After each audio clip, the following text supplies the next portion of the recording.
Hey guys, welcome back to another video. So today I wanted to go over the Polestar 2 infotainment screen because I haven't seen a lot of videos covering it. So yeah, let's just get straight into this. So this is your home screen. You have your Google Maps here. You can just search for chargers by pressing that button, which is nice. Just shows you all the nearest charging stations near you. The fast one near me is Electrify America in Ennis, which is kind of far away because it's 52 minutes. If I press this bottom bar, it takes me back home. You have your range assistant. So this shows you your projected range. So your maximum range, your minimum range, and then somewhere in between, and it shows your projected range. In here, this range is your range based on EPA. So I wouldn't go off that. I would go based on this. Your climate control shows what is consuming what. You can turn on eco climate. I don't exactly know what that does. Doesn't see it just goes from high consumption to low consumption. I don't know exactly what EcoClimate does, but it seems to help improve your range. Apple CarPlay, if I plug in my phone, like so. Sorry about that, my phone decided to stop recording. If you just tap there, you can access Apple CarPlay. Runs very smooth, and this was added over a software update, which is very impressive. But yeah, I can look on PlugShare and on my phone and look for all the nearby stations, including level 2. Works extremely well. You do have Bluetooth if you want to use Bluetooth, but I just use wired or CarPlay. But honestly, I don't know if I'd even use CarPlay in this car because the maps itself is so good. If you tap the Polestar logo up here, you can see your drive settings. So you have your steering feel, light, standard, or firm. I prefer standard. It's right in the middle. Light is too twitchy, firm is too stiff. So that's right in between. One pedal drive, you can choose between off, low, or standard. You have creep mode, which will just make it roll forward when you let off the brake. ESC sport mode. It doesn't turn ESC all the way off. It just allows the wheels to spin a little bit more. You have your assist tab. You can change to adaptive cruise or normal cruise control. You have your lane keeping aid, your driver alert. You have your blind spot detection, which for some reason is available. Well, maybe it's because I'm not in drive because I'm charging, so that might be right. Your roadside information, so it'll show you your speed limit and stuff in there. Your collision avoidance and your ready to drive notification, so if the car in front of you pulls away, it'll beep at you, letting you know. Here's your charge menu. You can set your state of charge limit in increments of 10%. Change your maximum charging limit from anywhere from, I believe, 8 amps all the way up to 48 amps. You can unlock your charge cable, you can schedule charging, and in the More tab, you can just view the car status, and it just says, all is good. And you can, it just shows you all the things here. Service, next service is 17,820 miles, or 606 days. Locking, you can change all your settings here for the car. There's an issue with this car with the mirrors. I don't know why, but they don't move at all, which is weird. I don't know how to do that. Interior brightness, you can change your interior lighting.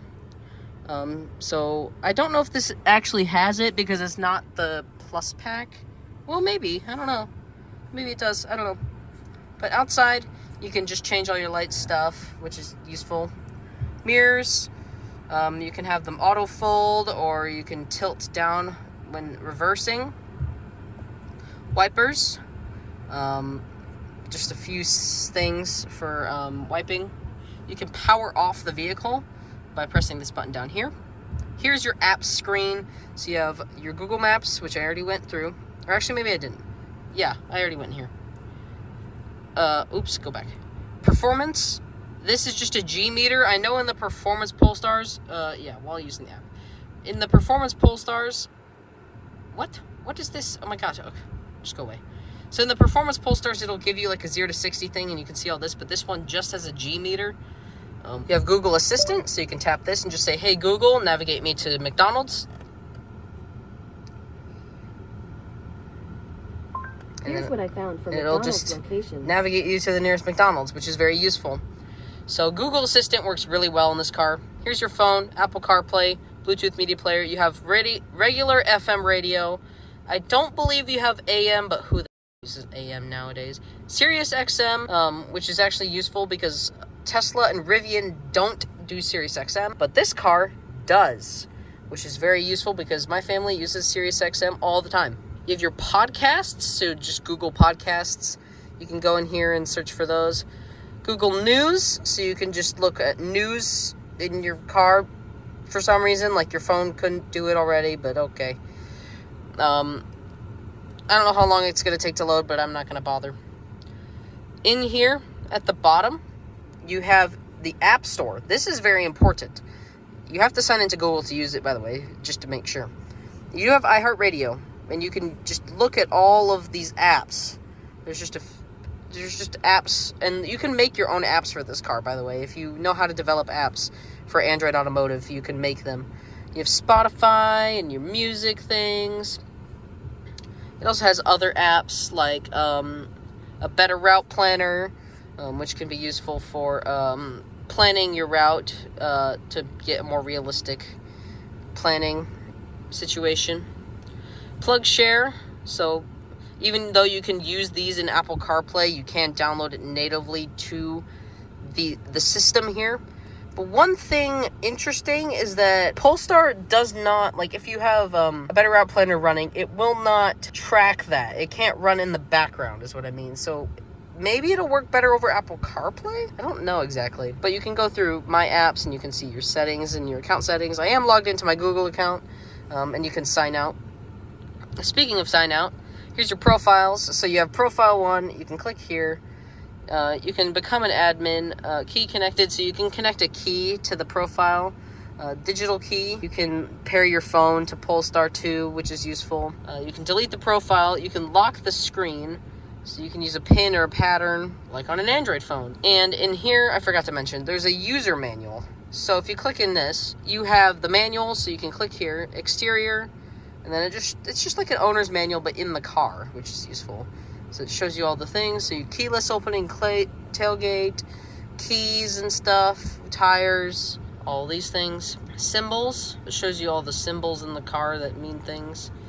So you can scroll through and see all these things and know what they mean. So yeah, it's basically just an owner's manual in the car. And then down here, you have your settings button. Let's go through all the settings. Network and internet. You can connect to Wi-Fi and do over-the-air software updates, which is very useful. So if I click on, it might accept my house's Wi-Fi, but it's over there, so I'm doubting it. But if I go back, Bluetooth, here's your Bluetooth settings. You can just see which cars have been connected to Bluetooth, or which phones have been connected to Bluetooth. You just have your sound. You can fade in your audio, so like you can turn off. Interestingly, most cars have like a dot that you can move around, but this one you can just turn off the speakers in like sections of the car, which is strange. Tone and equalizer. You can either have more bass or more treble.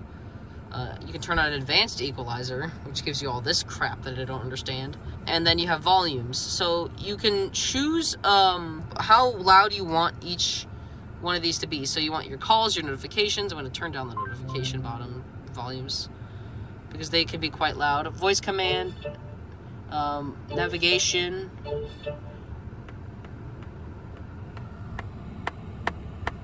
See, you can change all your sounds and stuff. Yeah, but that's useful. But the volume knob adjusts the media sound only. But then from here, you can tap that, and then it brings up everything. So that's very easy to get to. If you go back, display, you can reset your trip computer, or view your trip computer, I guess. Oh, wait, this is interesting. So you can see your odometer, and you can see average energy consumption, trip manual, distance. I want that. So I guess if you click over, click like that, then you can see your stuff in there, and yeah, you can see stuff. Assistance and voice input. This allows you to use Google Assistant. You can use the Assistant. You can text from the screen. You can wait, hold on. What? Allow? Oh, hey Google, yeah. Oh, shut up. Wait, no, I didn't want that. Go away. Okay, there, thank you. Okay, notifications. But you allow the assistant apps to access image of the screen. Apps notifications, you can see the default apps that come with the car. Not that many, but there is some. You have your app permissions. So this shows you what is allowed to use what in terms of like your microphone and stuff. You can show all the apps that are currently installed, and you can give special app access to different things. So if you want some apps to use Wi-Fi, but some not to. So yeah, that is also useful. Privacy. So you can just change your privacy settings so you don't want people to steal your information. So your terms of service. Oops, I backed out of it. Your Polestar privacy settings, and you can change all this stuff like car analytics and Polestar Connect and stuff. Your location, app permissions again, stuff like that. Google, you can manage stuff like this, like your Google account and services and stuff. And then finally you have your system settings. So this is like languages, data, like input, time and date. I mean, 24-hour clock, you can turn that on. You can change the units, so if you want to use kilometers and miles and Celsius and all the dumb units if you want to use it. You can do security updates. So this is security update. So you can look at that. About. So you can see your version of Android. This is Android 11 that it's running on. It's customized by Polestar, so it doesn't look like Android 11, but it is Android 11. Accessibility. You can just see things like this. You can actually use captions. That's interesting. You can use captions in this car. How weird. You can see what is using how much storage. The system is using 36 gigs and apps and stuff, and I don't know. I think it's either... I don't know. I don't know how much storage it has. Reset options, you can just reset it. And legal information, you can see all the stuff like this. But yeah, that's all the settings. Oh yeah, I forgot. You can swipe down from the top, and you can see all your notifications from the car. If you are... I'd have to unplug to do it, but this button just brings up your 360-degree camera and your parking sensors and stuff. But yeah, that is basically an entire overview of the Polestar 2 infotainment screen, except I forgot one thing. I forgot about the climate menu. I almost forgot about the climate menu. So if you hold this down, or if you just press this button, it'll open the climate menu. You can adjust the temperature using this, or there is buttons at the bottom of the screen that just stay there to adjust the temperature. You have your fan speed, which goes very blows pretty strong, and that's on eco climate as well. You have your eco climate settings, your heater, which is a manually selectable heater, which is useful because it's an EV, and you want to save your range, so you can manually select the heater. Parking, so you can set a timer for how long you want to leave the climate on, and if you go here, you can set your automatic seat heating, so you can see the air quality sensor, the auto rear defroster, and recirculating timer. So this is all AC settings. And at the bottom, it shows you what is going on. So it'll like say, like if it's recirculating, or if it is going at your feet or at your face. But then that goes away if you click auto. And then you have your heated seat controls at the bottom. It's not like a Tesla where the rear heated seats are in this screen. They are separate buttons in the Polestar. But yeah, that is a basic overview of the Polestar 2 infotainment screen. Hope you guys enjoyed it. Leave a like and subscribe. See you all next time. Bye!